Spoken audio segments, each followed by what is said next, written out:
And we are live. Hi, everybody. It's Uncle Grumpy, and welcome to Grumpy Tonight. As you can see tonight, we've got some extra special guests with us. It's Uncle Grumpy. Sorry about that. I've got too many things here, too many buttons to hit. As you can see, we've got some extra special guests with us tonight. We have our favorite Dr. Lawrence Pasternack, as always. And tonight we have longtime activists Samantha Schoen and Raymond Storm. These two have been in the fight longer than I have. So I'm thrilled to have both of you here tonight. Why don't you go ahead and introduce yourselves a little bit? Tell us a little bit about you. Samantha, you go first. I started off in this industry by helping obtain signatures out at Fort Canna with Billy Dunn. And I managed a dispensary, then worked for Ounce Magazine, then opened my own dispensary. I've recently closed it, and am currently the owner of the Gypsy Entertainment, and we put on the cannabis in the canyon. So we're getting ready for that event, and it's going to be a great time. Great. Okay, that's what? Cannabis? Yeah, Cannabis in the Canyon. It's a family music and medical cannabis education festival. Okay. And Raymond, why don't you tell us a little bit about you? You and I have been bumping heads for years. Yes, yeah, I love definitely challenging your ideas, and it's an honor to be in the room with some of the most intelligent people and the most passionate people, and then there's you, Uncle Grumpy. I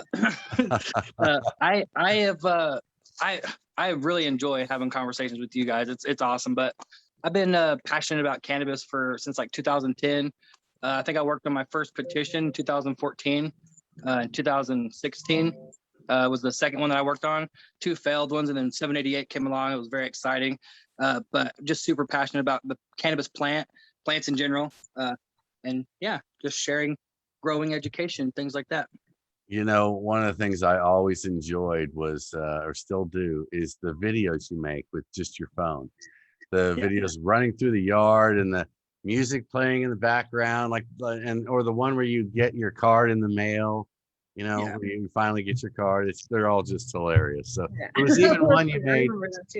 There was even one you made almost 3 years ago now, coming at me, that I thought was hilarious. So you've walking down the railroad tracks, basically. I remember that one. Yeah, you've done some pretty funny things with just a video cam or just your phone. So, and Lawrence, what have you been up to? Say hi to everybody. Hi, everyone. Well, I guess I was last on just 3 days ago or so. So what have I been up to since then? Getting some stuff ready for the semester, and sort of keeping track of the various deadlines I have for some of the publishing projects. Okay. All right, Lawrence, we want to take a look at the petition tonight, everybody. That's what our goal here is going to be. And we want to get the opinion of Samantha and Raymond about a few different sections in here, and about the petition overall and the process. And you're the one who's got the key points written up and everything. So why don't you do the screen share like you do, and let's run over a couple of those real quick, and we're going to jump right into asking them what they think about some of what's in these latest petitions, starting with the medical one. Sure. Let me just ask, Chris, do you have your video set to public? Oh gosh, I did, but I got to go back and set it again. You know how it always does that. There it is, set to friends again. All right, it's set, it's fixed. Okay. Sorry about that, folks. We don't know why. We haven't been able to figure out why, but somehow when we start the room after setting it to show to the public, it always resets it to friends, and I wasn't quick enough to get back on it. So hopefully everybody can see it now. All right, Lawrence, let's go ahead and take a look at your notes on the petitions and some highlights of what's in them. Okay, so screen share here. All right, so this is just sort of a quick summary of the sort of key points in the constitutional medical petition and the full access plugin, quote unquote. Both of those, so probably most people watching right now know that these are coming from ORCA, Oklahomans for Oklahomans for cannabis. Responsible is Oklahoma's, isn't it something? I don't even know what it stands for. I can't remember. Oklahomans for responsible cannabis action. There you go. Yep. Okay. And so the medical petition has been publicly available for, I guess, about 3 weeks now. And the full access public plugin has only been out for about a week, but the full access plugin doesn't do really very much. So let me get started. So the constitutional medical petition is something like 22 pages long. The first 17 pages of that petition are the restructuring of OMA and changing it into the Oklahoma Cannabis Commission. So basically it's the executive director, the director, advisory boards, licensing, and so on. It holds to the basic principles of 788. There's no caps on licenses. The cost for licenses are only $2,500. But the main thing that does, those 17 pages, the main thing that it does is it restructures OMA so that patients and industry people have much more of a say as the rulemaking structure develops. Okay. So, all right, Lawrence, let me interrupt you here real quick. That sounds good on its surface, but can we take a look at how it does that? Maybe a little bit about how it sets up that structure? Sure. So some of the things that it does is, in addition to having an executive director, it has sub-directors for major license types. There'll be a director of grow regulations, a director of processing regulations, a director of dispensary regulations. Each of these directors will have an advisory board underneath them, in addition to a general advisory board, that in order to become a director, or in order to get onto these advisory boards, there's a system in place where you have to get a certain number of recommendations from others. So for instance, right now, as it's written, I think this is excessive. If you want to become the patient advocate on the advisory board, you need 200 recommendations from other patients. I think that that's way too much. Okay. But for industry, let me ask. That's absolutely not way too much. Hold on a second, Samantha. Lawrence, let me ask on industry for like processor, grower, all that. What's the number and where do those signatures come from? so you only need 5, if I recall, for those. And so what happens basically is that if you wanted to be on the advisory board for, let's say, for grows, you would need 5 other growers to sign off on a recommendation form, and then your name goes into a pool, and then ultimately it gets selected either by the governor, by the speaker of the House, or the Senate pro tem, if I recall. Sounds like it's those names then, the people who pick those would be the ones who normally pick heads of boards like this. They would pick from Right. the names. Okay, Samantha, let me ask you before we go any farther, what do you think about this particular idea of this getting signatures to get on this board from people in the industry, or patients getting signatures from patients? What do you think about that? I think it's absolutely ridiculous. We have way too many people in this industry that are considered to be influencers. And if they were to put something out like that to where they needed signatures, I could guarantee you, I can think of 5 off the top of my head that would have those 200 signatures within the first hour.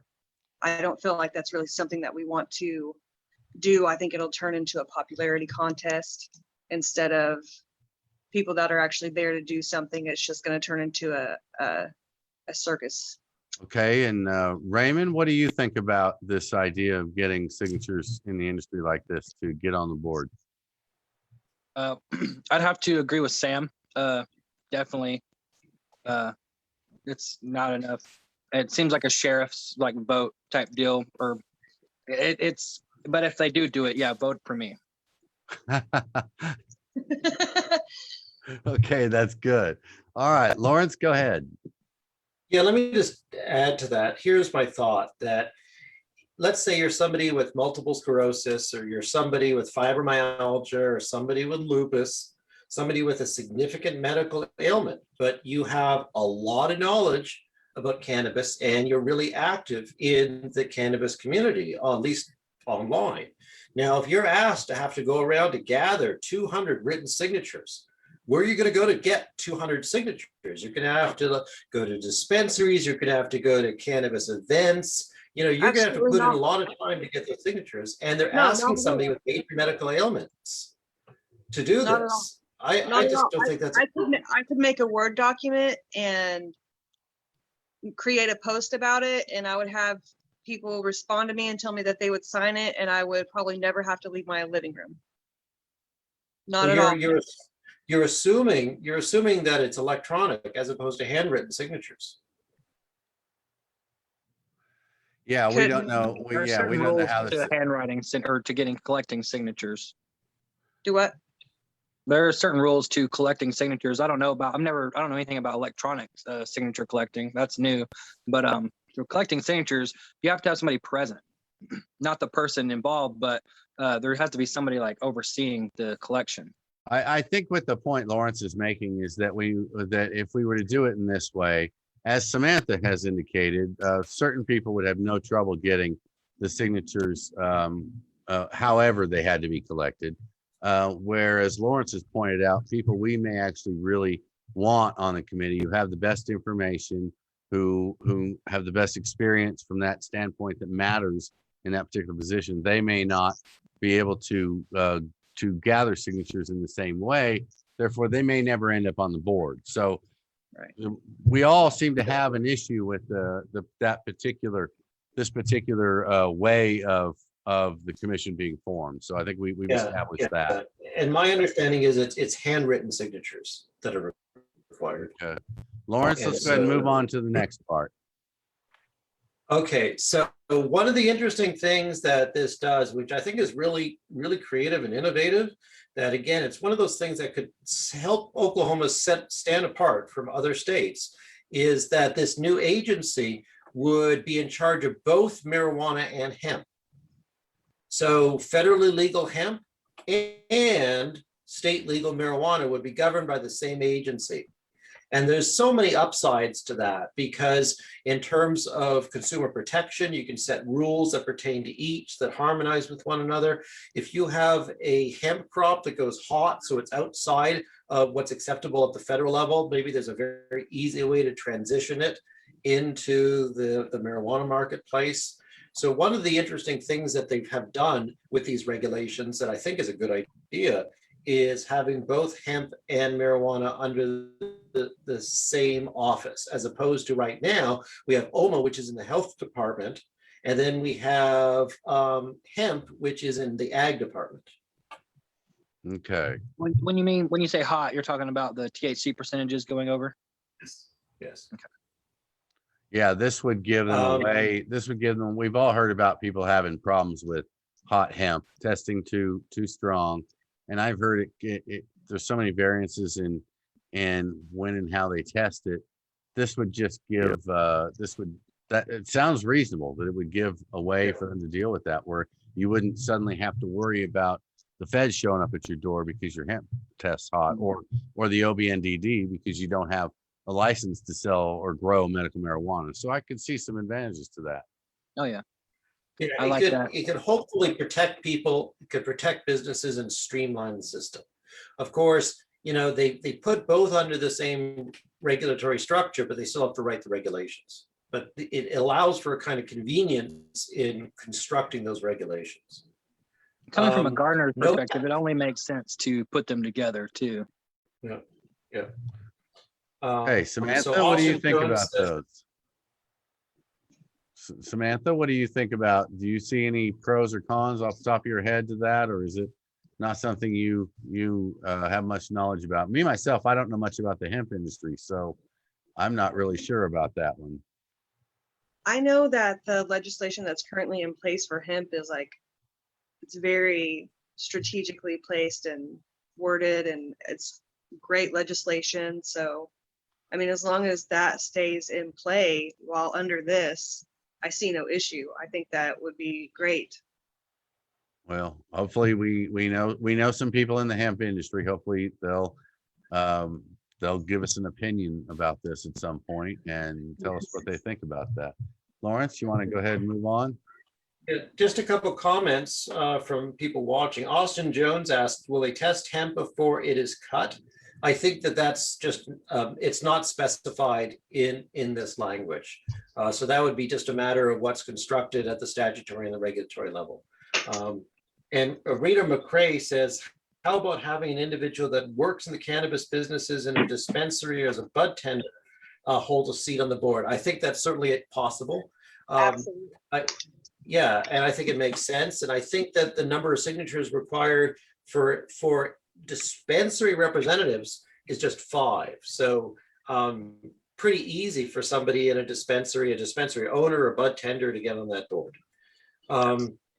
Next thing is that it puts into the Constitution that there cannot be any caps on business licenses. So as some of you may know, the legislature tried to cap businesses licenses with House Bill 2272 this year. And so this would put it into the Constitution that business licenses cannot be capped. Jennifer says, I don't understand why hemp is even regulated. It should be like flowers down your driveway. Well, yeah, that's true. But unfortunately, that's the federal government setting up those rules that hemp is, and it's only been a couple of years that it's even been legal to grow hemp. So I have an interesting opinion about that myself, but we won't get into that. Does anybody want to talk about putting into the Constitution no caps on businesses? I don't know if I necessarily agree with no caps on businesses, to be honest, because we don't want to end up with an oversaturated market like they have in Oregon, where every single small business owner in this industry is struggling hardcore every day. So then you'd be okay with picking winners and losers? I'd be okay with picking the people that make the best product for the market.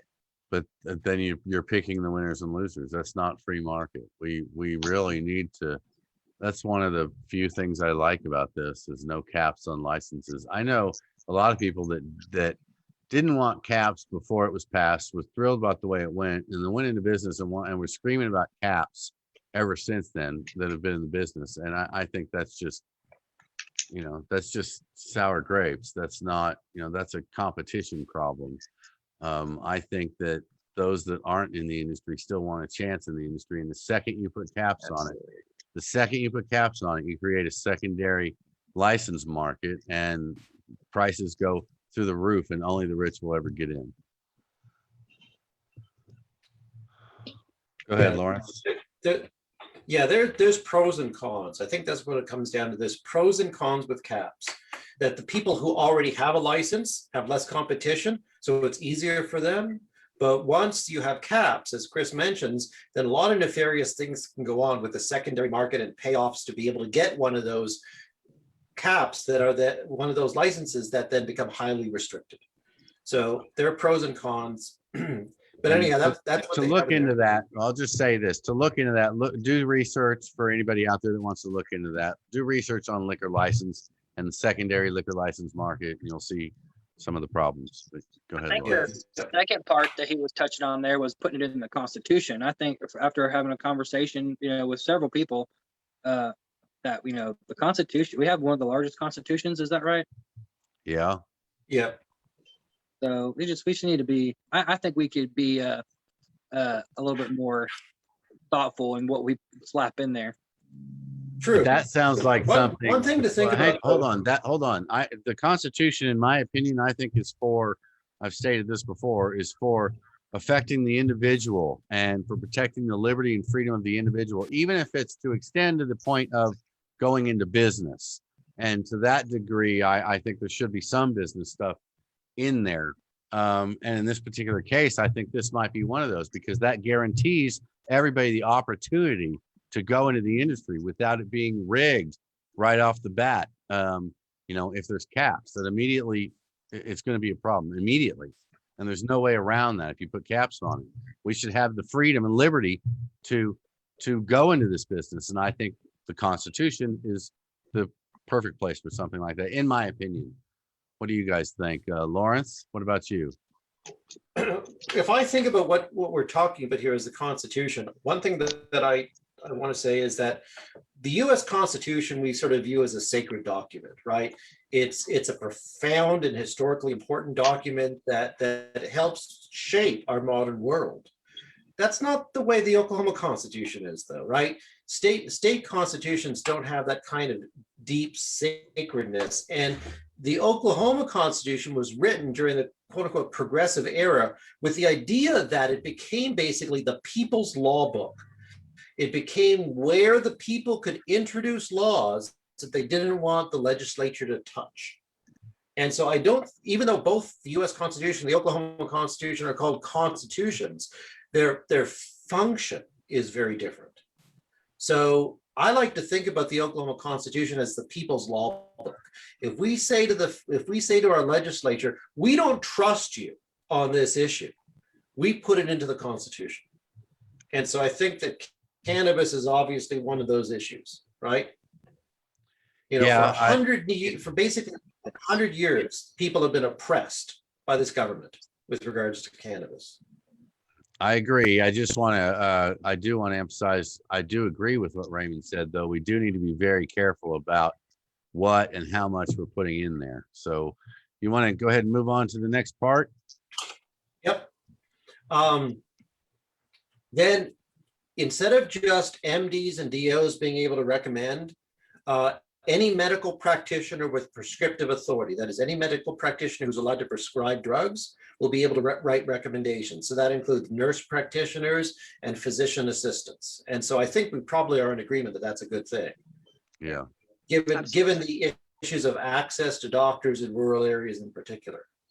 Now here's something that's more controversial, and the specific language I think is still being tweaked some, but those who are writing recommendations, that they're going to need a license. So if you are a nurse practitioner or a medical doctor and you want to write recommendations, that this act would require you to get a recommender license, 2-year, $500 license, and you'll have to have 4 hours of continuing medical education credits in order to qualify to be able to write recommendations for patients. So I would say it seems reasonable that we would ask them to be educated in this. I think where this might be something everybody needs to take a hard look at is in the exact language. Because the first thing that I imagine pops into everybody's head is who's doing the 4 hours of training. Samantha, I see you shaking your head about this one. What do you think about this? That's exactly my thought, is who's doing the 4 hours of training. I have my own health issues, and from those I've learned that there are doctors out there that do understand bits and pieces of the endocannabinoid system, but there's also a far vast higher number of doctors that don't, and they don't believe in this as medicine. And are we going to be letting people that are well educated and well versed in this medicine teach these classes, or is it just going to be somebody that's teaching them to make a paycheck? It needs to, that's where, if that's something that we do, it needs to be a highly vetted system. They need to be highly educated in this medicine, and that doesn't necessarily mean that we're going to come across doctors or only doctors. You know, there are some bud tenders and activists out there that know more about this medicine than most doctors do. So who's teaching? So it sounds again like that one is worthy of everybody taking their own time and taking a look at that language and seeing what they think of it. Would you agree, Raymond? Yeah, that's a very good topic. I feel like, why are we educating them? You know, I think that, you know, if we're not going to be having like follow-up discussions about, you know, your use of cannabis and your health and things like that, and if they're not going to be involved in the purchasing process, you know, when you're in there getting your cannabis and things like that, why are we even educating them to start with? Is my, like, I want everyone to be educated on it. I feel like the conditioning courses, you know, or whatever, you know, a secondary thing like that would be more viable, and, you know, making sure that these are viable, like licensed agencies, you know, that to get respect in this industry. You know, I feel like they're kind of thrown under the bridge a little bit. Very, very good point. All right, Lawrence, you want to move on? Yeah, let me just chime in on this, that I'm sympathetic with what Raymond just said. Why do we want to introduce this hoop for doctors to have to qualify and get this recommendation license if the only thing they do is have a 2-minute conversation to sign a form and then you never see them again for 2 years, right? So it sounds like Practically, both of you would maybe think this might make more sense if there was, say, required follow-ups or something like that with the patient. Yeah, is this going to allow for physicians to make strain recommendations or phenotype recommendations? What is this? sure, they can now, of course. And so, if a doctor who writes that recommendation, if they know about cannabis and they have a conversation with you about your pre-existing medical conditions and what medications you're on, they could offer you some helpful guidance, right? If you have a seizure disorder, avoid eucalyptol, right? If you have glaucoma, avoid CBD. And so somebody trained could really offer some meaningful contributions. But, the number of things they really could say is kind of slim. And so I just think that something right in the Constitution, this whole big structural thing concerns me. And in the years to come, when medical training includes the endocannabinoid system, when you become a doctor and you've already learned about the endocannabinoid system, I don't know whether you should have these additional 4 hours. So, I want these doctors to have that knowledge and I want there to be follow-up. But I'm not sure that this is more than just basically a hoop, an administrative hoop. So it sounds like maybe you think great idea, but maybe the follow through doesn't need to be in the Constitution. Yeah, I don't like this one in the Constitution. Okay. Yeah. All There's right, a lot of great comments too. Definitely FDA regulations is a great point to bring up. And Larry Reed says, if you don't think your doctor is significant, go find another doctor. Which, great point. There are doctors that do care about the plant more than others, but that's just not a viable solution for people. You can't just up and change your doctor all the time. Okay. All right, Sorry. Lawrence, you ready to move on? So something we try to achieve in the legislature this year, but did not succeed, is to remove the residency requirement for patients, which means so somebody from cannabis with, dealing with cancer, somebody from Texas dealing with fibromyalgia or whatever could come here to Oklahoma to get cannabis treatment. So one of the things that this is going to do is it will remove the requirement that you're an Oklahoma resident in order for you to get a patient card. You'll have to be an Oklahoma resident for home grow, but just to be able to get that card, people from any jurisdiction could access it. Right. And just to follow that up, you'd have to be an Oklahoma resident to get the home grow because we can't determine what other states do. Right. And Oklahoma's not going to get into a battle with Texas over whether or not you can go back home with your plants. So the grow rights are going to end at the border, unfortunately, but that should be the only rights that end at the border. And let me add something that's, I think, very significant. The actual language that's used on this, I think, needs to be revised because it says anyone lawfully present in the United States. And so while, I don't know, if you're an illegal immigrant, why should we stop you from using cannabis? It's like, oh, gee, you're an illegal immigrant, so we're going to deny you health care? That bothers me.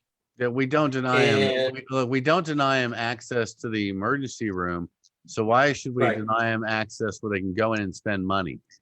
Yeah. So I think that needs to change. And then, relatedly as well, what that does is it puts the immigration policy onto the shoulders of the Oklahoma Cannabis Commission.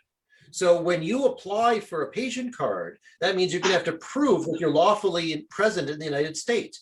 You're going to have to provide a birth certificate. You're going to have to provide a passport. You're going to show that you're lawfully allowed to be in the United States. Why do we want to put people through that?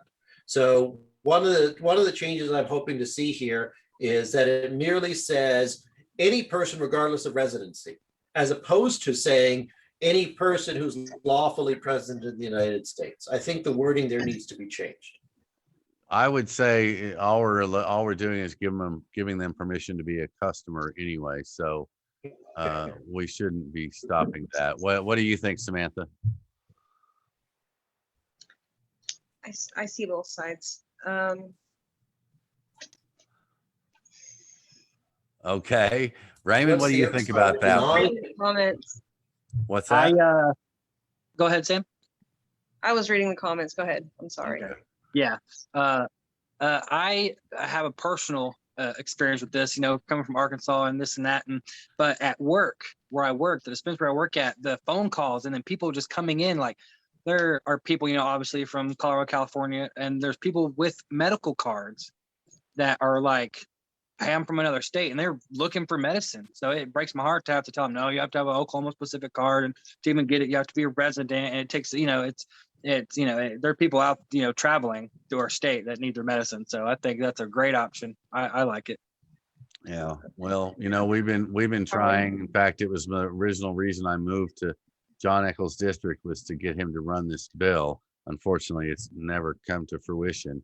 But that bill was to allow anyone to get a card, because medicine doesn't stop at the border. If we're going to screen its medicine, then we need to stop thinking that it ends at the border.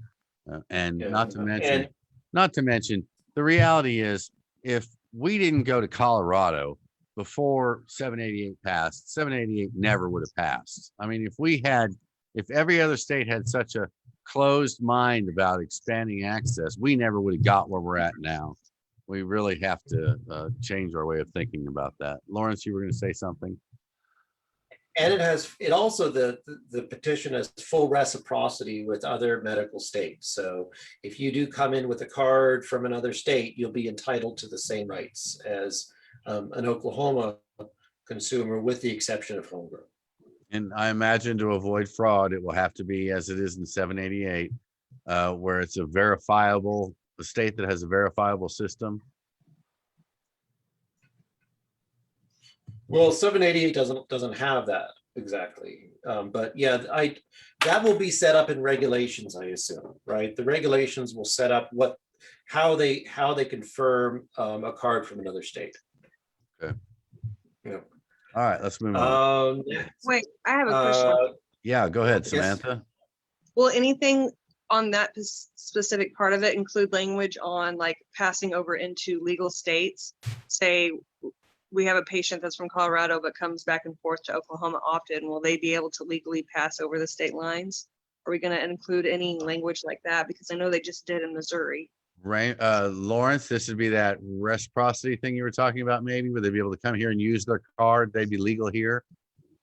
With Yeah, their so it state card. includes reciprocity, but is Sam asking whether or not a person can carry cannabis across state lines? Yes, like I know that in Missouri, they just wrote into their legislation that they could carry cannabis from their state to another state as long as the state they were going into had a legal program. Yeah, Is that something that's gonna be covered here? send that to me? Because could you send that to me, because that goes against federal law. Yeah, that's a tough one to figure out how they did that. Now, as long as Lawrence says, it has this reciprocity in there, so they'll be able to legally purchase and everything else with their out-of-state card here. Therefore, the minute they cross that state line, we don't care how they got across that state line. Once they're here, they're going to be legal, unless I'm mistaken. We just got to not be seen crossing that state line, right? Yeah, so if you're traveling from Oklahoma to Colorado and you have an Oklahoma patient license, while you're in Oklahoma, whatever you possess is legal. While you're in Colorado, whatever you possess is legal. But when you're standing on that little nether line between the two jurisdictions, then the DEA can come in and arrest you.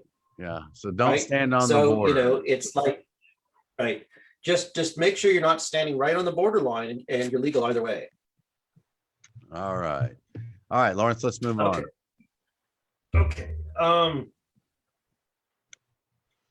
Possession without a card becomes just a civil fine, not a misdemeanor. So right now, the law is that if you don't have a card and you're in possession of 1.5 ounces of cannabis or less, then you'll be charged with a misdemeanor, a criminal offense for possession. And we see between 4,000 and 6,000 people every year, even after 788, being criminally charged as their primary offense, being criminally charged with cannabis possession. So since 788 passed, about 20,000 criminally charged with cannabis possession here in Oklahoma as their primary offense. That is, there was nothing else that they were doing wrong. They just said weed on them. And so this would change that so that if you don't have a patient card, then you would only face a fine. So it's a decriminalization of cannabis right there.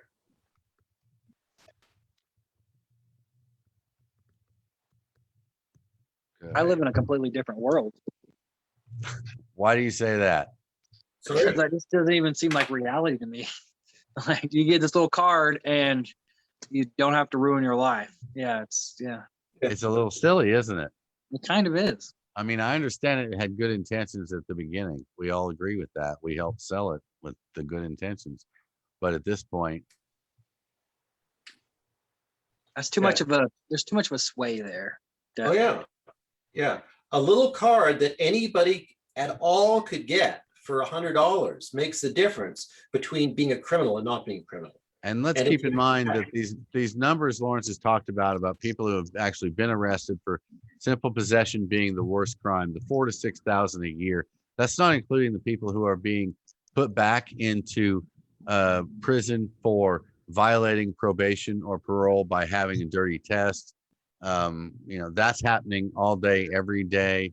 If you talk to your local public defenders, you'll find out they have people, especially in the big cities, that have their probation and parole revoked on a pretty much daily basis for testing positive for cannabis. Those numbers don't appear in the numbers that Lawrence has been able to retrieve on arrests for simple possession being the worst, not one of the charges, but the worst charge of that arrest. Go ahead, Lawrence. All right. By the way, it also includes language that if you do have this fine, if you are caught with cannabis without a card, you could actually, you'll actually have 45 days to get a card. And then once you get a card, you can go back to wherever you got that ticket and you could show them that you now got a card and they void the ticket. So Yeah, I noticed Larry Reed says on here, he said, wouldn't the full access moot that point? Yeah, it would, but what we're going over right now is what's in the medical petition. After that, Yeah. when we get to the bottom Yeah. of that, One could make it and the other one couldn't. It could Yeah. be and vice versa. And Susan Bigman asks, what about the decriminalization of possession that took place in 2016? It wasn't decriminalization that took place under 780, 781. It was defelonization.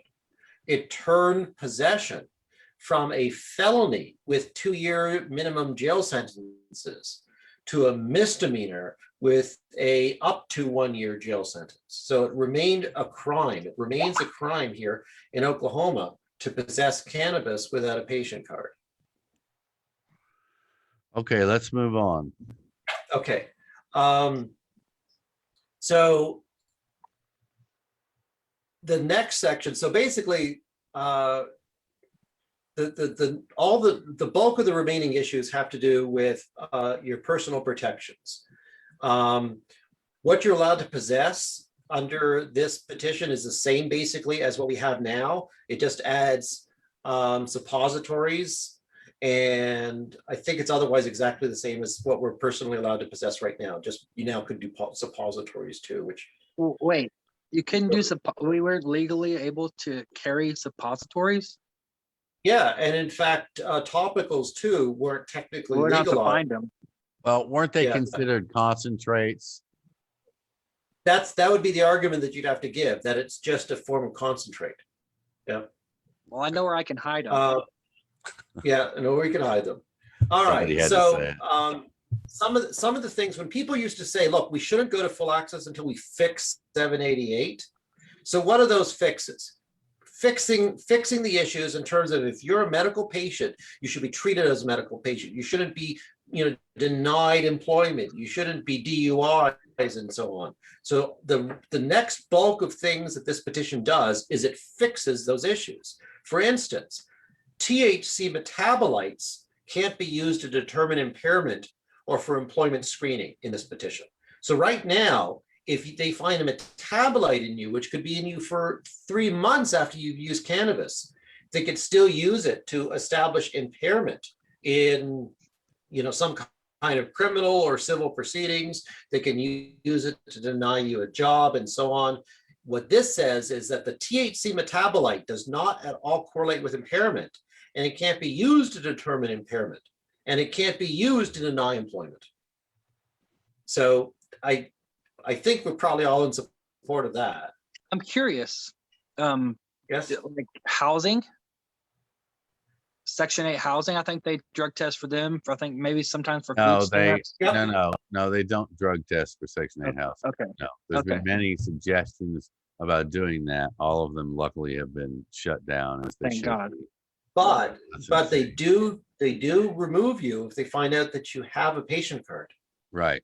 And they ask you the question. So therefore, if you lie, you're then committing a felony, which can get you kicked out of the program.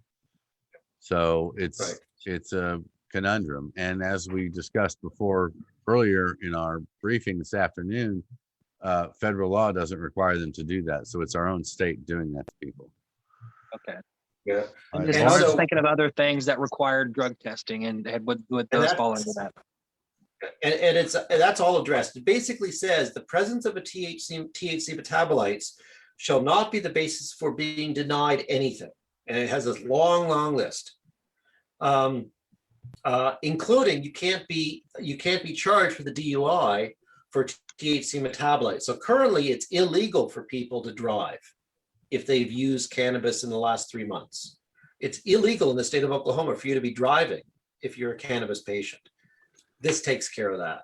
So Gets rid that of 400,000 cardholders that think they're covered, well, you're not only not covered. I don't care if you leave it at home, you're still legally in Oklahoma a DUI. And if they smell it after that recent decision, if they smell it or find out there's any in the car, they can now use that for search of you and your car to look for other crimes. So, there's your protection. There's your card. What's your card doing for you? There's your card. Did they not just do a study over at OSU OKC that showed that wasn't even something they needed to be concerned with? The driving test, right? They do like a Didn't Norma Sapp do that? No, You the only driving test that I know about was one we went out to in Muskogee. Norma and I went out there a couple year and a half, 2 years ago, and at least 2 years ago. And yeah, there was a driving test, and there was people texting, there was people drinking, and there was people smoking. And the people texting were out almost immediately. You can't text and drive. It's just that simple. And the people drinking, well, they got obnoxious and drove for a while and then drove over a bunch of cones while laughing about it. So they did all what we expect of people who are drinking too much to be driving. And the people that were smoking drove until the people that were doing the test got tired of being there and went home. So, and they never failed the test. They were eventually able to pick out a couple areas where they thought maybe they were a little off, but basically at that point they were calling them for laughing, and they were laughing because they were still driving fine. So, but there's never been a state organized big test. This was done by industry people involving Oklahoma Highway Patrol and Muskogee County or Muskogee City police officers, I think it was. But go ahead, Lawrence. So probably a lot of you know that doctors, pain management doctors, psychiatrists, oncologists, and so on, often terminate patients from their care if they find out that they use cannabis. VA. And as well. pardon me? Oh, the VA. Let's add that to the list. Yeah. Let's not forget about them. Yep. So what this says is that no doctor can deny or alter your medical treatment solely on the basis of your cannabis use. It also legally defines the standard of care in Oklahoma to be such that it's consistent with a medical standard of care for a doctor to prescribe scheduled medications to people who use cannabis. And so that language is meant to give physicians the exact language they need for their legal protection at both the state and the federal level. The hope in that being that we'll stop having pain management patients and others being denied care. I Yeah. personally don't know that it will ever work, but that of course is the goal, because the It'll work with doctor- some doctors and not Right. others, probably. Yeah, some will ahead. still just choose to ignore it. Go ahead. Yeah. So another big thing is that it will prohibit law enforcement from detaining you or searching you or your car or your home on the basis of the presence of cannabis. So some of you know about 3 weeks ago, there was an appellate court decision. And the language of that appellate court decision basically said that cannabis use has historically been associated with criminal activity. The presence of having a patient card is irrelevant, and law enforcement can continue on to search you regardless of whether or not you're a patient. That was a court decision from about 3 weeks ago. And what this does is it says, nope, if law enforcement comes to you, then they're not on the basis of your having cannabis. They cannot search you, they cannot detain you, they cannot search your home, they cannot search your vehicle. They need something much more than that. They cannot use the presence of cannabis or the smell of cannabis as probable cause for a search or a suspicion of a crime. They can't do it.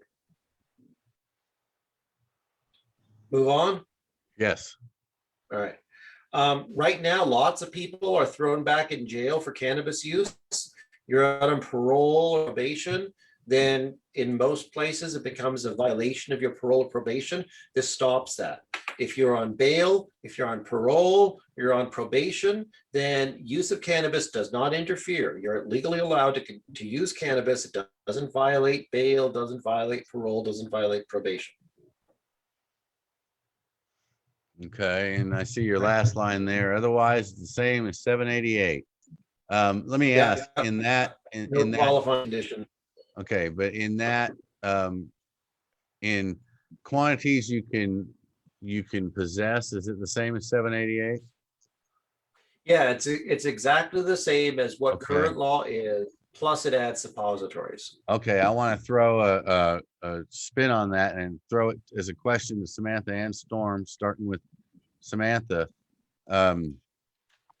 Do you think that number should be upped? In the recent bill that's being suggested in Washington, the federal government is in the ballpark of the 10-pound limit for before you would be before you would be committing a crime. Now, I'm not saying we have to go to 10 pounds, but to avoid more people from being arrested, to avoid other issues, what do you think? Do you not see, if we're gonna put this in the Constitution, shouldn't we update it that 8 ounces? And seeing that Can the I federal interject government, there? Because yeah, it's gonna just a answer second. that question. Sure, just a second, Yeah. but in seeing the federal government in the 10-pound area, can't we at least make it a pound? What do you guys think? But Lawrence, go ahead. You need to jump in. What it says is that should the federal government legalize marijuana, then whatever the federal government allows, we're going to allow. Nothing. We're not going to do anything more restrictive than what the federal government allows. Okay, so if the federal government does allow up to 10 pounds, then we're going to immediately be at 10 pounds. That's what you're telling me? it depends on how it's worded. Like the federal government might say this, they'd say that we're only going to consider it criminal trafficking at 10 pounds or more. But that doesn't mean that it's legal for personal possession under 10 pounds. Okay, so again, back to Samantha first. What do you think about this? Do you see this as an opportunity to up that number like I do? I do. I think it would be absolutely logical for patients like myself and you to be able to go in and purchase a pound and get a steep discount because we could purchase that volume at one time, when we know that that's roughly about a month and a half to 2 months worth of medicine for us. So Okay. if we could gain that kind of a discount by upping those numbers and actually helping patients in that way, then yeah, absolutely. So do you have a number in mind that you think would be, that you had thought of in the past, maybe that you think might fit this, or you just think we need to up it and maybe Well, come up with I one? think on edibles and those types of things, those numbers are great, but on flour, a half pound to a pound, I think would be more realistic for Well, actual patients, because we have a lot that are That's what this processing at has. home. Yeah, we're at a half pound right now, so a pound would be doubling that. So, but we're still, the federal government's looking at 10. Raymond, what do you think about this? I would like to hear Lawrence talk a little bit more, because I'm kind of confused. So is that our personal, we'll be able to personally have 10 pounds with the federal government? No, Okay. no. Yeah, the federal bill that Chuck Schumer recently offered, just as a draft language, said that that the federal government will consider 10 pounds as the threshold for federal trafficking charges. That doesn't mean that it's personally legal for you to have less than 10 pounds, because there could be, state level laws and all of the considerations. Yeah. But at the federal level, they'll say possession in amounts below 10 pounds, we're not going to involve ourselves. Only 10 pounds and higher we are.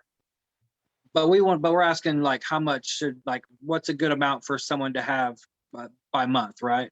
Well, I'm just thinking if we're going to put this in the Constitution, let's reevaluate the possession amount. That's all. Let's reevaluate. 5 pounds. As Samantha said, as Samantha's explained, she can come up with plenty of reason for her to need more than half a pound. I can come up with plenty of reason for me to need to transport several pounds, which I'll eventually be able to legally grow to the processor, so I can get it processed. So I can see reasons. Go ahead, Lawrence. Yeah, two things. One is, one of the things that honestly I'm proud of this year was I got the legislature to change the laws concerning home grow, so that the law will be, it goes into effect November 1st. Regardless of how much you grow, you're fine. If you grow 7 pounds of weed, it'll now be legal for you to possess 7 pounds of weed.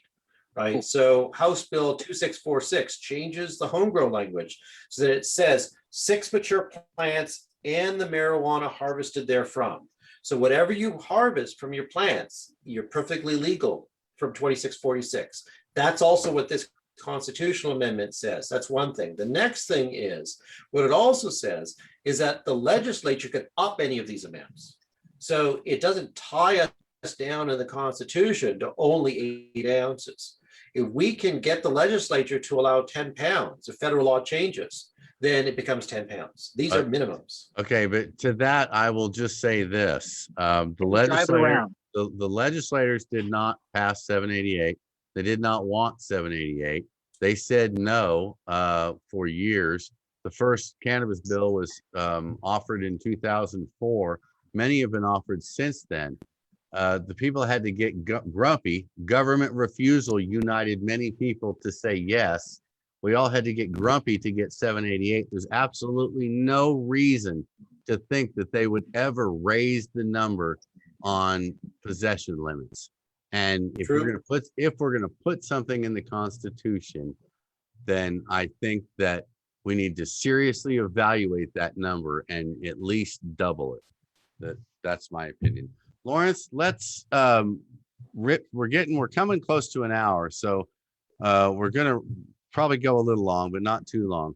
Let's rip through what you've got here for this fill-in. I'd like you to explain how this would work, and then let's drop the screen there, and we're just gonna have a little round table about what we think about all this. Okay. So that we've so far just been talking about the medical petition, right? The petition that basically takes everything that we have in 788, strengthens our protections, changes the OMMA, and puts them into the Constitution. The next petition that ORCA has is a full access plugin. It was intended to be just one page, and the one page basically says it will be legal for anybody 21 and older to possess cannabis. That was the intention, but legal advice has been such that you need to put in some other bits of machinery in there to basically make sure you're not missing anything. And so it takes all of the personal protection language from the medical and applies it to all persons. So basically, it'll be legal for all persons.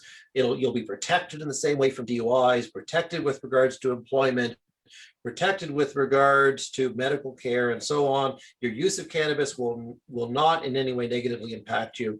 So it takes care of all of that.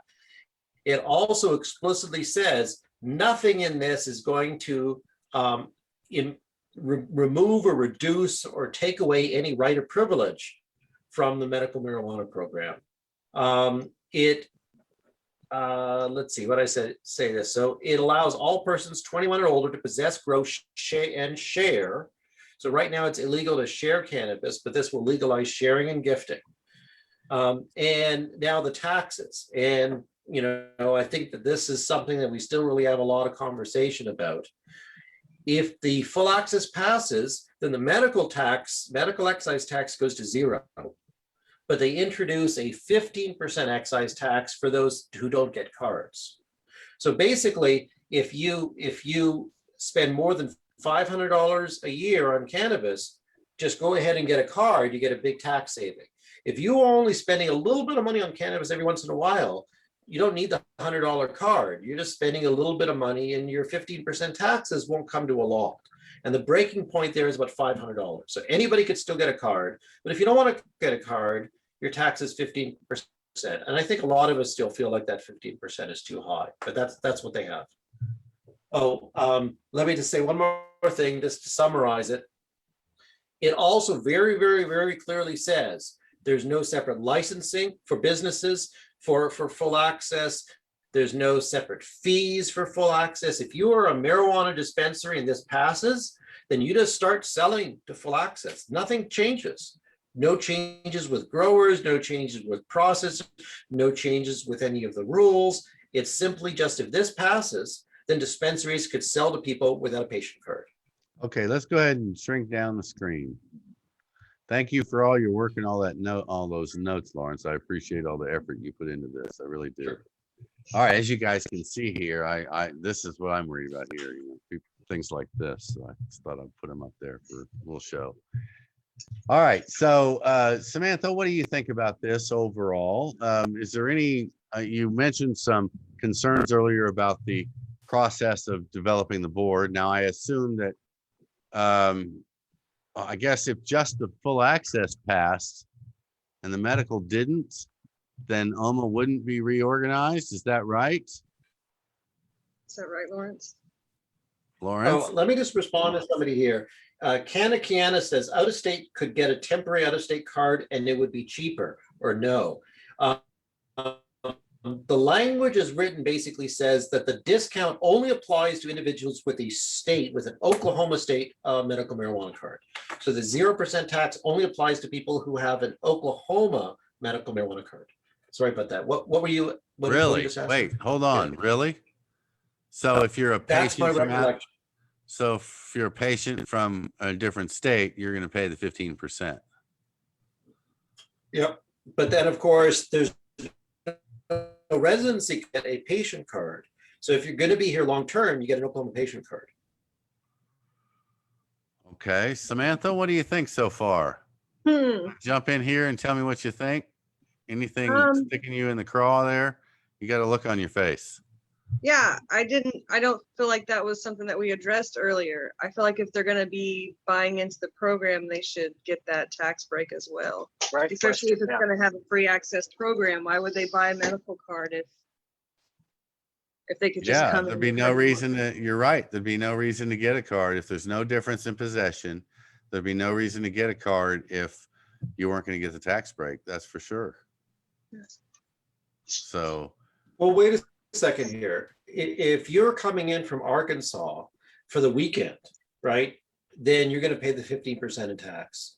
If you're moving here from Arkansas, then you get an Oklahoma card. If you have a business where you're traveling through Oklahoma on a regular basis, you can still get the Oklahoma card and get the discount. Okay, so you're saying that you're going to pay the tax if you're on the rec side, if you're just showing an out-of-state ID.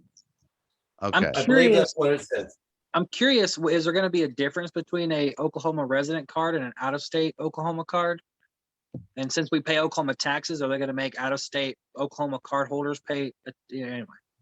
Well, they'll Like, pay so the I same. think what you're asking, They'll pay the same retail tax. As far as the card being different, I don't know if it'd be a different card or not, but the only different rule is that we can't give them the right to grow in their own state. Go ahead, Lawrence.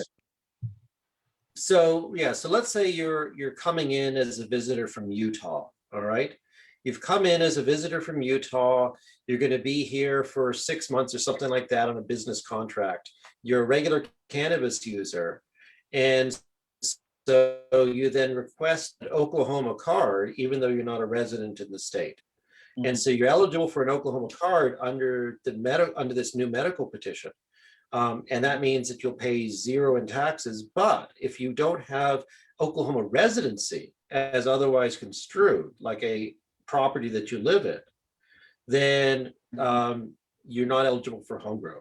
The thing is, though, is that if you are here for 6 months and you probably have a 6-month lease, that means that you'd be an Oklahoma resident. So the idea basically is just this: if you are the weekend visitor from a place, right, you're not going to be allowed home grow, but you're fine in every other regard. Yeah, and if you have a place here that you can grow, I guess you can, work that out. But we can't tell you can grow in another state. That's all. Yeah, Raymond, imagine there being like Raymond, endorsements on the back. I Yeah, think that's it okay. probably would be. So Yeah. what do you see? What stands out with you about it? Any of this rub you the wrong way, the right way? What do you think? I think the most interesting point that I liked or didn't like was, well, I liked it and I didn't like. I like, more access, full access, compassionate care. I think, I want to go all the words out there. I don't want anyone to get the wrong idea about everyone having access for this medicine. And this overloading our Constitution, which I understand it's not as nostalgic as our Constitution, or United States Constitution, but I feel like I had a conversation with Lawrence about the protections and things, and Uncle Grumpy agrees with what we want in our Constitution is people protections, not necessarily a bunch of other stuff that pertains to things that could change, with I think you mentioned science could change for things, and just regulations, and the federal government could change and come in, and it's in our Constitution now. I feel like there's a lot in there that just doesn't need to go in there, or it doesn't have to go in there. I mean, so just reducing it down to what the 1 or 2 pages, I think Lawrence said that there was protections in a clause at the end that says there's a regulatory government that governs this. I like that. That's what I want it to be. Okay, so let me try and be a little bit specific. For example, and I've got issues with some of this too, putting the weight limits in there. Now they've got different weight limits for different items, so there was a lot of thought put into it. But for example, it's I think a 20-pound weight limit for test batch on flour. The science could change, and as long as we've been working on this, every conversation I've had with everybody, they want the testing to be have more like parameters. In other words, everything grown in the same area, the same way, under the same conditions of the same strain, something like that, rather than having it limited by a weight. And again, as Raymond mentioned, the science could change. So that weight may mean nothing in 6 months or in a day. The science may change so much that we don't need to do that, that we may be scanning. Now we have this thing, you get an inch away from your head or half inch away from your head and you scan it and it tells you your temperature. We may have a gun like that come out soon where you scan over the bag of cannabis and it tells you, it gives you the test results. So, and if we have that, why would we want to limit it to 20 pounds? It's just, the number doesn't work. Putting a number in doesn't work. Go ahead, Right. Lawrence. Yeah, one thing that we didn't get to in the full access petition is at the end, it also has expungement. So in the full access petition, if it passes, that means anybody who's ever had a cannabis charge for something that would be legal under this petition, so possession and cultivation and so on, would have that previous charge voided and your criminal record expunged. It would restore your Second Amendment rights and automatically restore voter rights. And correct me if I'm wrong, but I don't know if it's in there right now, but something we were bouncing around with some of the money paying for this. Is that in there still? Yeah, and Tell me about and that. the estimate is that it would be about $1,000 in legal fees for an expungement. So that 15% excise tax, that's going to pay for it. So anybody who has a criminal history that wants it expunged, then the excise tax would pay the legal fees and the court costs to get it expunged. Okay, Samantha, what do you think so far about everything? I'm on board with that. I like that. I hadn't caught that in our previous conversation that was even something that was put on the table with this. I am definitely for that. It really bothers me right now that we have a lot of people out there making money and paying all of their bills by selling cannabis when we still have people in prison for it and still going to prison daily for it. So I'm down. I like that. I think we can all agree that's definitely a positive move. So overall, what do you think, Raymond? You say you think it's got a lot of extra stuff in it, like we said, perhaps maybe some of the testing and stuff. Yeah, definitely. I think I want to do what you want to do here and walk away with some things that we need to work on. The way what we're putting in our Constitution, some of the little things like the votes for who gets to be on the board. Yeah, those are the two main things that stuck in my head. What about you, Samantha? Any main things stick in your head about this? I really don't like the voting system at all. I think that needs to be revised. I don't have a solution for it, but I don't think that is the solution. I think it'll turn into a popularity contest and we'll have people in there doing things they don't know how to do because they had access to more people than people that actually know what they're talking about do. We can just call it that. Yeah. A popularity. Okay, and Lawrence, what do you think overall?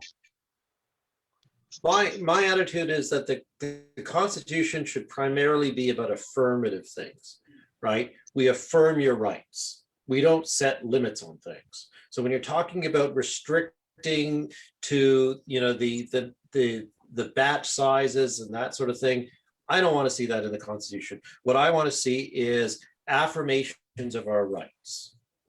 So That's what I think this basically. Exactly. On that note, to send it back at you, what about raising that limit again, like I was talking about? I mean, if that's how you feel about it, maybe there shouldn't be a limit on personal possession. What do you think? I think that's a fair point. If we had no limits whatsoever, and we simply said it shall be lawful to, but here's the problem with that. The problem is if we legalize possession but don't set a limit, our legislators will set that limit. Okay. So well, we would have to definitely then don't want say, that. right, cannabis, but then, and so if we basically say that possession is legal, then there shall be no limit to possession, then how do they deal with traffickers, right? Like genuine, real serious Homegrown. traffickers. Pardon me? Like what's the home? We can have as much as we want with home grow, right? Yeah, but I mean, we just want to Can we stop drive people with from getting it? arrested. That's the thing. We want to stop people from getting arrested under Yeah. any circumstances. Exactly. But like Lawrence says, there are some circumstances where even we might. And here, let me say this: everybody who's watching, please keep watching. I think we've probably lost a few people. No, actually, we've gained some. So please keep watching. We're going to go long. If you guys are okay with it, we're going to keep going because I actually want to get you on some other There's subjects some really great comments. while I've got you here. So I don't remember where I was. Help me out there, Lawrence. So we were sort of talking about what's appropriate for the Constitution. And so, again, my thought is to say that we're protected, right? That we're affirming our rights as human beings. That's what I regard as what we need for the Constitution to say. And most of the rest of it, I'd rather see in statute. Now, let me add this, that there is discussion as to whether or not possibly to make the full access petition statutory rather than constitutional. But the big heavy lifting of all those 17 pages of regulations in the medical, I think that there's going to be hesitancy about putting that into the Constitution. And so, it might turn out that people don't want to see that in the Constitution and only the full access petition passes. That's a possibility. Because that's the one that affirms all of our rights. Now, when it comes to whether or not we should be allowed to possess 8 ounces of cannabis bought from a store, we're allowed to possess anything we grow, right? And then if they limit it to 8 ounces purchased from a store, I think Sam made a point that you can get a bigger discount if you're buying in bulk. I don't know how big of a difference of that discount between buying a pound at a time and a half a pound at a time. You probably save But I'm not sure if $100. there's any. Yeah. Yeah, at least $100, maybe as much as 400. Yeah, Between buying a half a pound and a pound. Yes, Absolutely. in savings. Yes. Well, the workaround is you get your friend to go in halvesies on the pound. Yeah, see, that's what but- we're trying to avoid, though. We're trying to avoid any workarounds. And hey, this is something I want to go ahead, Samantha, go ahead. we don't want to keep perpetuating this 4-to-1 ratio that we have. We want to make a program where whoever needs it can get it without having to ask Joe Blow down the street to go get it for them. This 4-to-1 I wasn't aware of the ratio. 4-to-1. Yeah, go ahead. This 4-to-1 ratio that Samantha talks about is we believe that the amount of cannabis we are buying per card holder versus every other state, we must be servicing at least 4 people for every 1 card we have. Yeah.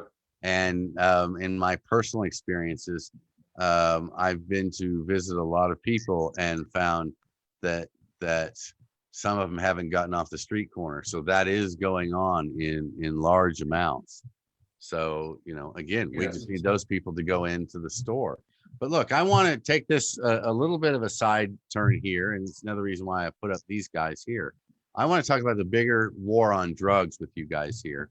And I know Lawrence has some he'd like to talk about specifically about this issue, but we're hearing a lot about these raids. We're seeing a lot of raids. And I did not like some of the language I saw by that one particular county recently. They were going to hunt down and raid and just come after anybody who was outside of Oklahoma law. So it just sounded like anybody who fell out of any violation whatsoever, these people were going to raid your place like you were fronting for the cartel. And this was the law enforcement that had just done this raid with the OBNDD. It was the local law enforcement. I don't like that. And on a bigger note, we know Senator Inhofe asked for $4 million in federal money to help with this war on the illegal grows in Oklahoma. I think we have tainted the people outside the boundary of the law as these Chinese immigrant growers that are taking over Oklahoma. And we're using it to go after anybody who falls outside compliance. I know the list of places on to be rated is in the hundreds. And I just think that a great deal of them are just outside 500. compliance. But go ahead, Lawrence, what? Yeah, What's that? apparently there's 500 grows that are now targeted. So we be have rated. 500 grows where illegal big business, human traffickers, the worst of the worst, moved to Oklahoma, bought land with big suitcases full of money and moved in the dark of night. And now they're growing weed and we got to stop them. And that's what I'm seeing going on here. I'm seeing a lot of scare going on here to justify what is going to be the continued raids on grows that fall out of compliance. I have no doubt some of these are bad actors, but I don't think the numbers are anywhere close to what we're being told. What do you think, Samantha? I don't think the numbers are anywhere close to what we're being told either, but I do believe that there are some that are working every single part of their program outside of the law. And I would like to see those people stopped from doing that. Okay, Raymond, what about you? You're muted, buddy. Fix that. Yeah, I think there is a big difference between, being out, operating outside of the law and human trafficking. So let's treat, we should just treat them accordingly. Treat the people that aren't following the rules and take away their license. And then for these Chinese, I've heard a lot about that too. It's fear mongering. Yeah, you need the FBI needs to be involved, all that good stuff. And but how do we? I guess it's like there's lumping them all into the same category, which isn't right. Okay, Is that what's happening? So what I want to do here is I'm going to kind of pit you guys against Lawrence here. Lawrence, I want you to argue what you usually do, which is possibly why we should be not involving ourselves in spending state money to enforce federal law in the first place. Go ahead. So I have confirmation of this, that a significant share of all of these cannabis grows that are under investigation, who they are licensed cannabis growers in California who basically have said, we could produce cannabis in Oklahoma for a quarter the cost, cheaper land, cheaper utilities, cheaper labor, cheaper licensing, and we can come to Oklahoma and we could grow our weed in Oklahoma and then ship it back to California.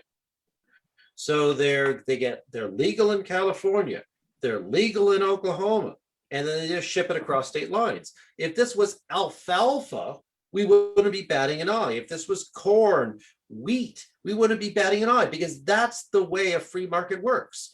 You have a cheaper cost for production here than here, so you produce it here and then you transport it back to here. That's the way it always works, and it should work that way with cannabis as well.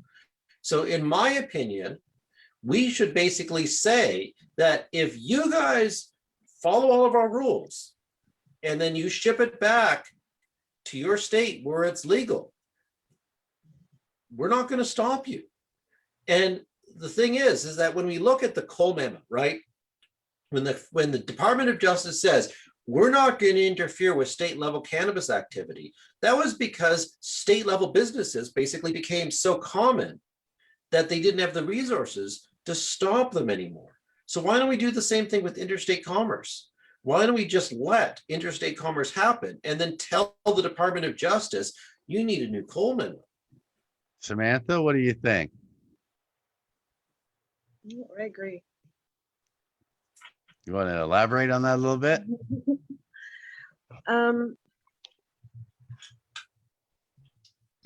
No. Okay, Raymond, what do you think? You think we should be turning the other cheek and letting it continue to cross borders? Or do you think that we need to continue with the fear mongering and fighting this war on drugs? And I could come up with a couple other reasons to be scared about, people from California coming here and growing, industrial, size fields of weed, niche things like pollution and all weird things like that, and workers and who they're, just random things like that. But yeah, I think that I think that it's really none of our business when it comes down to it. I would like for people to be paying attention to it, and when they do break the rules and things like that, but we can't, that's not even our jurisdiction, I guess, is what I heard from Lawrence. It's hard for me to disagree with Lawrence. I'm sorry. Okay, Lawrence, before you respond, let me throw this in. They are using our state resources. Go ahead. So here's something I'm more conflicted about. I gave you the example of a licensed business in California, licensed business in Oklahoma, following all the rules except for the interstate. But there's another scenario, right? The scenario where it is more nefarious, where it is a criminal enterprise that is diverting into states where cannabis is prohibited. And so my feelings there are more conflicted, because on the one hand, right, medicine should know no borders, right? That there are people in need in Kansas and Texas and so forth, and it's an honor for us to be able to help them. So I'm sympathetic with the idea of letting, right, the diversion into states where people need their medicine and can't have it. It's just pure human compassion to get people their medicine. But on the other hand, we don't want to enrich criminal organizations that trade in other drugs, that are violent, that sell to children, and so on. So the problem basically here is the federal government, right? The federal government, if they simply just finally legalized, then we would be able to have a upfront in the daylight commercial transactions that would protect against, right, these more nefarious black market entities. So the federal government is not letting people get their medicine. And it is then criminal enterprises that are willing to take the risk of transferring it into Tennessee and so on. And they are not necessarily going to care so much about the other things they do. That's the piece of it that worries me. And that's the piece of it where I understand law enforcement being involved. But what we need really is, we need to say, if you are a legal business in the destination state, then it's not our issue. So maybe Transfer the to a legal state, business, maybe, other things so not our issue. maybe the state needs some sort of a excise tax or a tax for what's going to be shipped out, for what's grown here and shipped out. You know, I maybe think something that like- if we were to federally legalize cannabis, and Oklahoma then will become a major producer for the rest of the country, we're not going to have a retail excise tax for that stuff, right? It'll be shipped out at the wholesale level. So it would make sense to have a gross production tax, a wholesale tax, to replace or to reduce the retail tax that we have to pay. And that could also help with, like I said, they are using our state resources. So we have to consider that. Samantha, what do you think? You got anything yet? No, I agree with that completely. I think that that would be a great idea. Having some kind of program that allowed us to do just exactly that, and have growers come from here and then send it back. That would eliminate a lot of stress on our patients and on our program if we had those extra funds coming in from other places. Raymond, That what do would you be think? from that 15% tax? Yeah, that's it's hard to disagree with that. I think compassion is definitely one of the bigger things that comes with the cannabis community, even though there is a lot of there's just so many different type of people in the cannabis industry, so it's really hard to say who cares and who doesn't. But I'd like to think that we care. We're very conscientious about who we're trying to help and things like that. And but I guess another question is like, there's certain, we're talking about the federal government making changes and stuff, and that's another good point why we don't need anything in our constitution, because we're waiting on this big change to happen. So you think the federal government may make enough changes that we need to either have enough foresight in what we do pass, or perhaps hold off?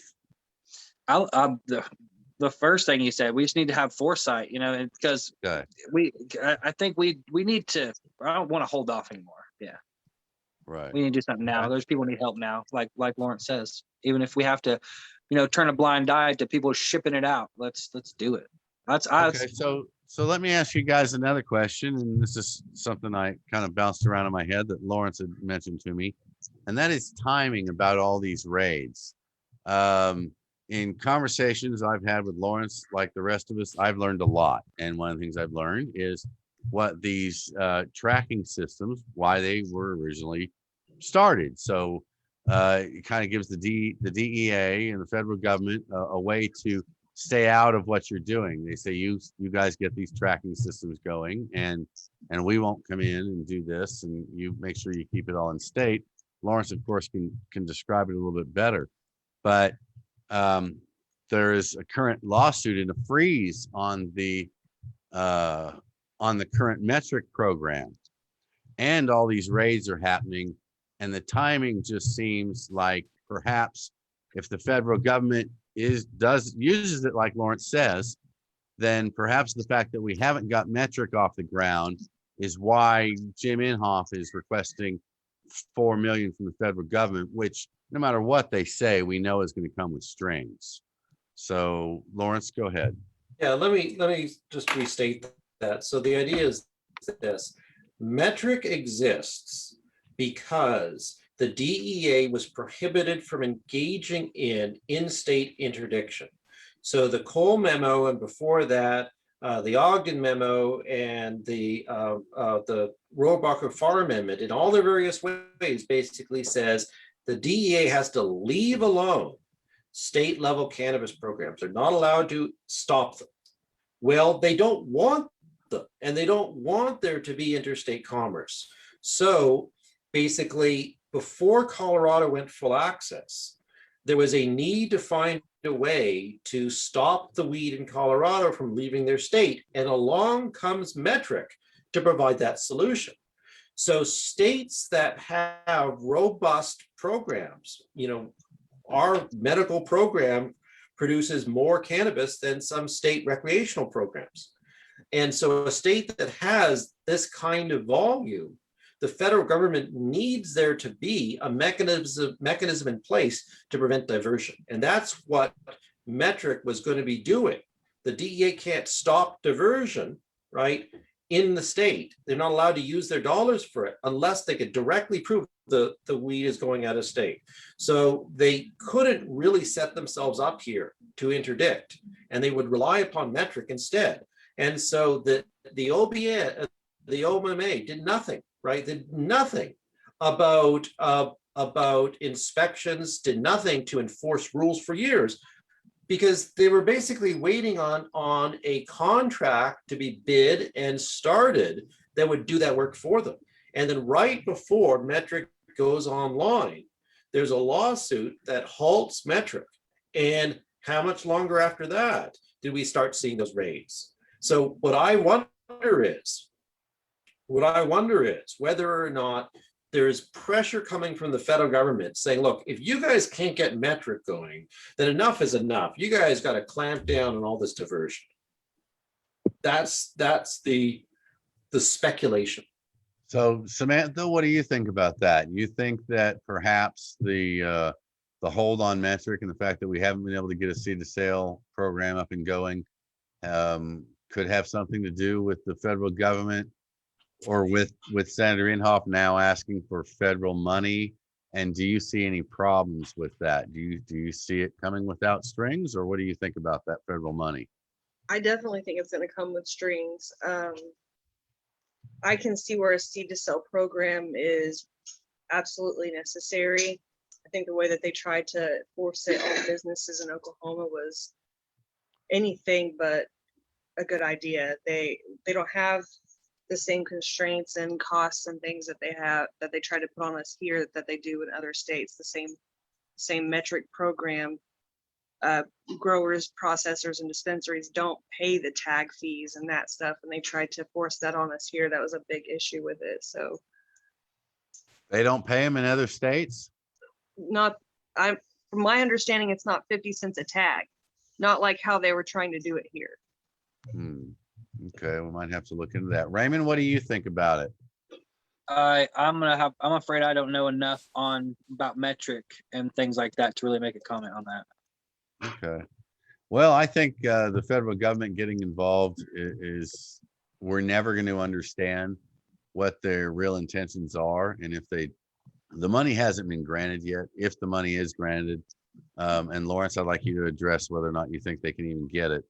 But if that money is granted, then I think we need to watch very closely about how that money is spent. Now, Mark Woodward, the OBNDD, has come on here and said that money will be spent to hire Oklahoma OBNDD officers.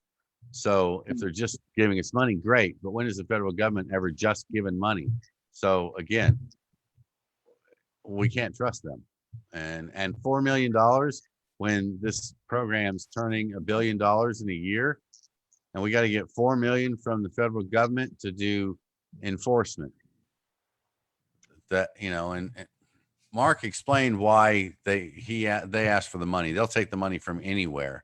I just think that taking money from the federal government will come back to bite us in the ass. And I do have, like Lawrence, some suspicion as to whether or not the timing is all related. So I'm going to refer to somebody in history. I want to know if any of you are familiar with who this person is. Neville Chamberlain. Yeah. Neville Chamberlain. Any of you know who Neville Chamberlain is? Yeah, I've no. heard the name. Yeah, I'm not a history buff. Sorry. I'm excited. I could take some guesses, but I'd look like a fool. So why don't you, the teacher, just not make us all look stupid and don't ask us questions? Neville Or I will Chamberlain cut was your the mic, prime buddy. minister. Go ahead. Neville Chamberlain was the prime minister of the UK before Winston Churchill. And Okay. Neville Chamberlain's approach to Hitler, as Hitler was expanding through Europe, was known as the appeasement doctrine. And so Neville Chamberlain basically says, we don't want war, so we just got to tolerate Adolf Hitler. Sorry, my dog just came in. That's all right. We have to He tolerate doesn't like Adolf Hitler. That's good. Yeah, I've trained her to bark whenever Hitler. And then Chamberlain comes in and obviously, turns the head on that. And, you could say the same thing kind of with Ronald Reagan and, the evil empire of the Soviet Union, that sometimes people want to stand up to evil and say no to it. And there's other people who are appeasers of it. And I think the question is for, the industry, for activists, for attorneys here in Oklahoma, do we want to appease the federal government's jackbooted, prohibitionist, endless war on our liberties? Or do we want to find a way to say no to them? Stand up. I think So we have to find a way to fight them. Go ahead, Lawrence, finish up. Yes, I think that just like, the vanguard of this movement in California, right? They're the first state to have legalized medical marijuana. They stood up to the federal. Uh-oh, he froze. Yep. government. Lawrence, you Their froze. way in which the DA shut down their doctors. There you are. You're So- back. Okay, so California for years stood up to the federal government, right? When the federal government would raid their dispensaries and raid their grows and arrest their people, and the California businesses said no to the federal government. And it's the result of that. It's the result of other states taking up this mantle that we've been able to make progress around this country. And the reason why they introduced the Rohrabacher-Farr Amendment and the reason why they introduced the Cole Memo, because we put up the resistance to say no to the federal government, to the point where the federal government is prohibited from stopping what we're doing in this state. We just need to keep on pushing. Don't say, oh, we're lucky to have what we have. Thank you, sir. Thank you, sir. We're lucky to have what we have to rock the boat. I understand if you're a business person, you got a different sentiment because this cash is important to paying your bills. And I don't begrudge people for wanting to just not be involved in more radical sides of this. But the way I see it is we're only here because of the radicals. And the only way this is going to change is in virtue of the radicals. And here in Oklahoma, we can become the cannabis growers for the nation. Then what we need is people willing to stand up to the federal government and say, and not appease. I would like to add on top of that and to kind of bring it all home. The four of us were all doing this before 788. So since when did we start asking permission? And why would we ever suddenly think that everything has to be worked out at the Capitol first before it's right? Right is right. It doesn't matter whether it's been worked into law or not yet. And man's law is wrong more often than we care to admit. So we should keep that in mind and keep pushing forward. I would also say I have been somewhat disappointed in the community in the numbers that have been willing to stop the fight at this point. To say, like Lawrence has said, oh, it's good enough now, we're fine. That's been somewhat disappointing because, like I said, the four of us were all doing this before it was legal. Most of us out here were doing it before it was legal. Just because we feel safe and good with that card, which by the way, you're not, doesn't mean that everybody else has access. We can't give up the fight. The fight is not over. My dog is wanting out desperately. You're going to have to excuse me. Sorry. Yeah, I think that we know a lot about the people that have been using cannabis and been doing this for a long time. We know a lot more about it than the people trying to make these rules for us. So we definitely need to stay involved and stay active and keep telling them what they need to hear. Cannabis Exactly. could change the world and change the world in a way that the federal government doesn't want. And that's what this is about. Yep.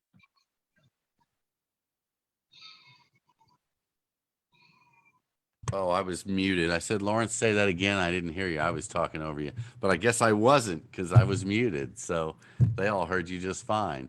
Now I have to let the dog in, darn it. I love that dog. Rottweilers are my favorite. She's adorable. So, by the way, one of the things that the petition says is that either if the federal government legalizes cannabis or if the Department of Justice issues based new version of the Cole memo to allow for interstate commerce, then our businesses will be able to engage in interstate commerce. So we And don't that have to makes wait this for the whole federal government to thing- legalize cannabis. We just need version 2 of the Cole memo. So that With would make version 2 of the Cole memo. I was just going to say that would make most of these raids, at least the ones you're talking about, where they're legal California businesses and legal Oklahoma businesses, except for the fact that they're shipping it across state lines. This could fix that. A Cole type amendment or a memo could fix that, right? And in fact, correct me if I'm wrong, but between here and California, you can get from here to California without leaving a legal state. So I mean, it's already the road's already traveled.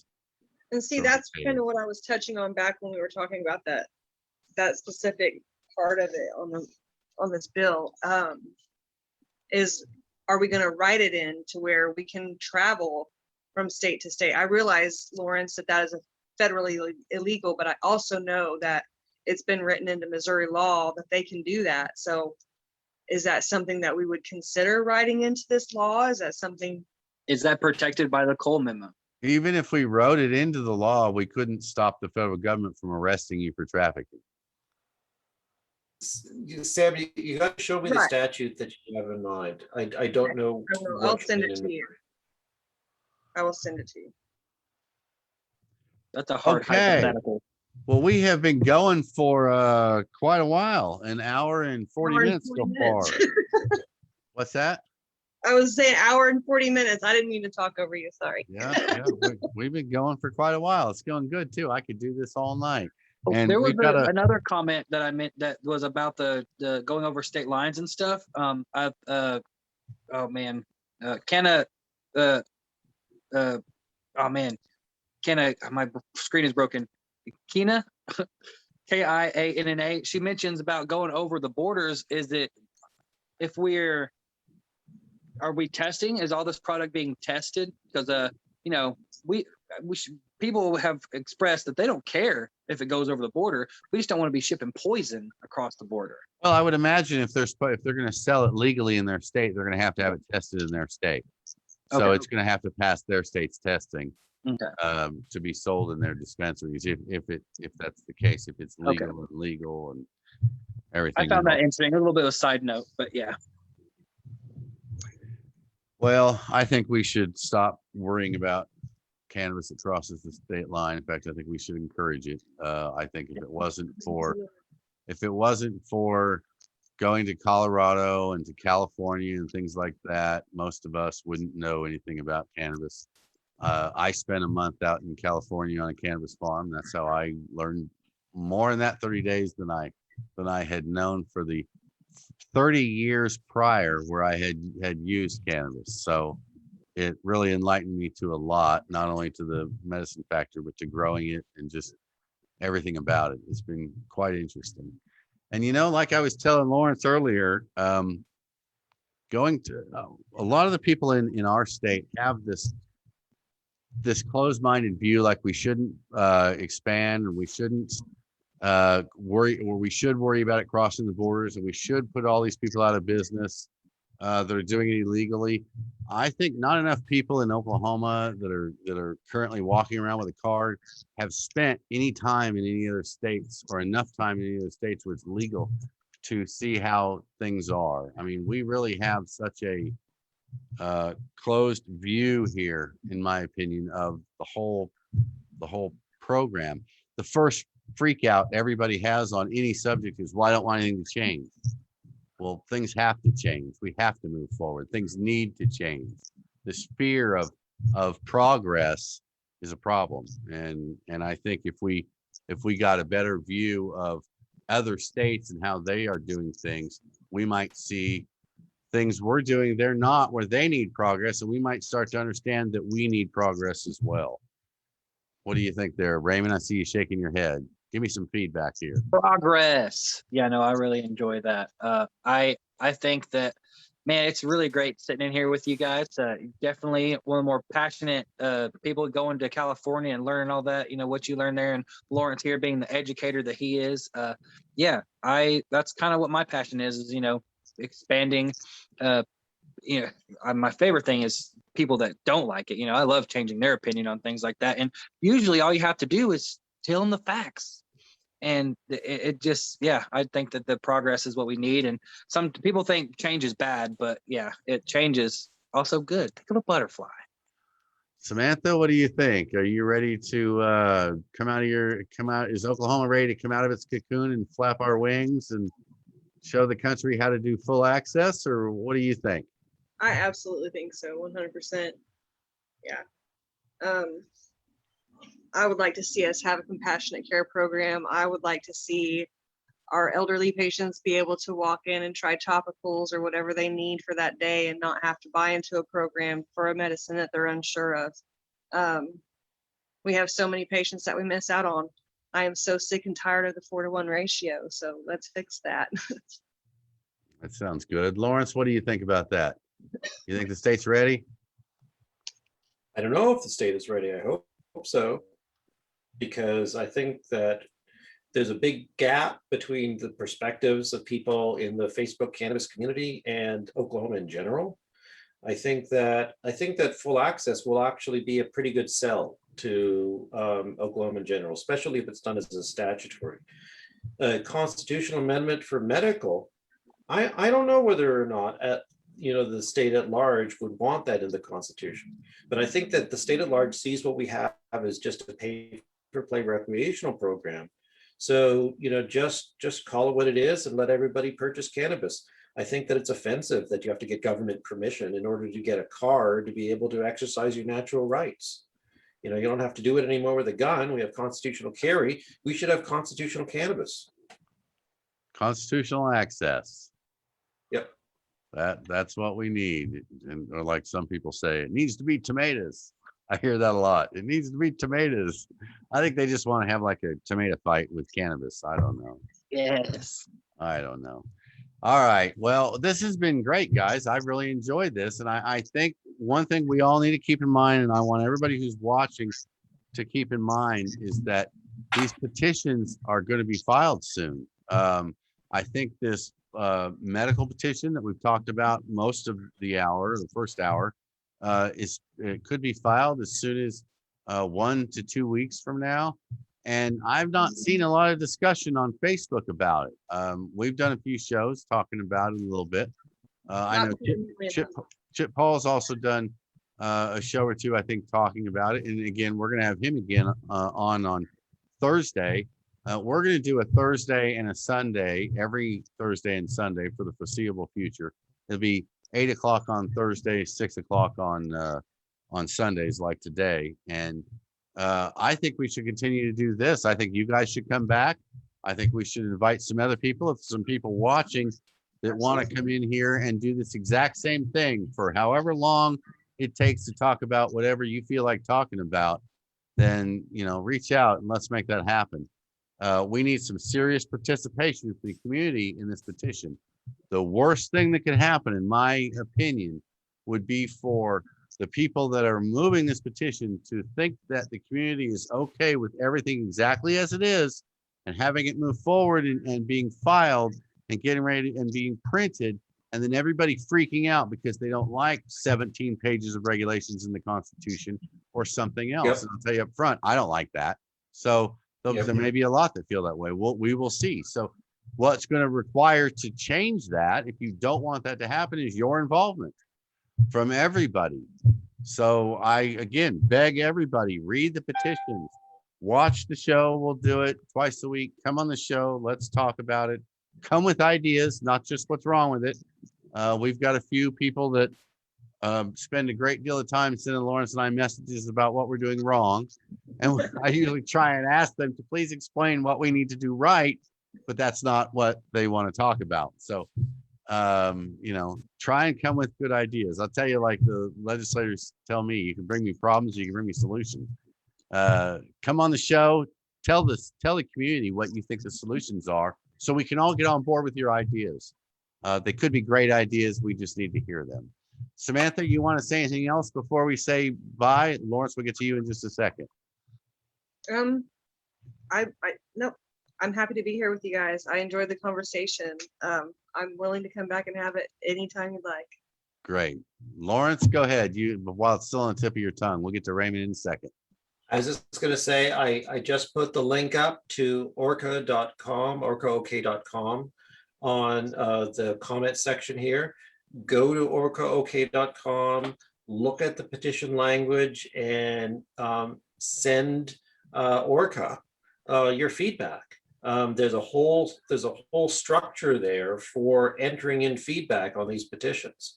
So read them over and suggest language. I posted this stuff on Reddit earlier today, and there's like 30 comments already on Reddit. You know, more activity Reddit concerning this than it's been in Facebook for weeks. And didn't you say their comments are about specific parts of it, indicating that they probably read it, or at least some of it? Yeah, some of them are very detailed. They quote a passage and they offer comments on the passage. Some of them are general, some of them are very specific.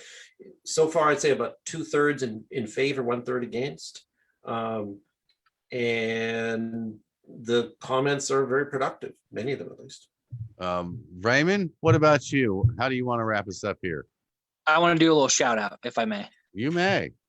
Well, the Wake Up and Grow show, definitely, if you're into content, you know, more cannabis content, education, learning more about cannabis, definitely. We've got a book we're going to be reading, Teaming with Microbes. There's a little, that's not good. Oh, it works. Bam. You can actually scan those and find me reading this book by Jeff Lowenfield about just growing. So if you're into growing, definitely check it out. I got to say, I love catching your show. Sometimes it really annoys me. You'll start at 8 o'clock and I'm just not ready at 8 o'clock. We'll be trying for 9. If you wait till 9, maybe send me a nice message. Let me know. Start me off right. Go get your coffee. Yeah, start me off right. So, because I love watching the show. Samantha, you have a company too. Please mention that again and tell everybody how to find it. Yes, I own the Gypsy Entertainment. I do cannabis education events in the state of Oklahoma. We've got Cannabis in the Canyon coming up in October. That is in Hinton, Oklahoma at Red Rock Canyon. It is a blast. We've got a full lineup of vendors and live music and all kinds of stuff, and you guys should definitely come check that out. Is this the thing you were asking about us coming out and doing this at? Absolutely. Cool. Well, I'm happy to do it. We've gone to an event and done this before. Now, Norma and I did this kind of a thing once at an event. I don't know if it was a success or not, but I'm happy to do it again. So send me the information. I'm not sure if we'll get Lawrence out of his house, but maybe we set up we'll set up a big screen and we'll zoom Lawrence in. Yeah. We'll get him there somehow. We will make it happen. He could be our green screen. There you go.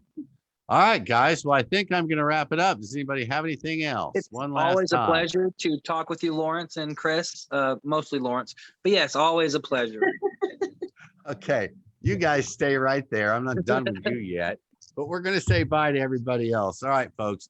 Looks like people are starting to drop off, but thank you all for watching. I appreciate it. Please share. Again, these petitions are going to move forward, and you don't want to wake up one day and look in there and go, why is that in there?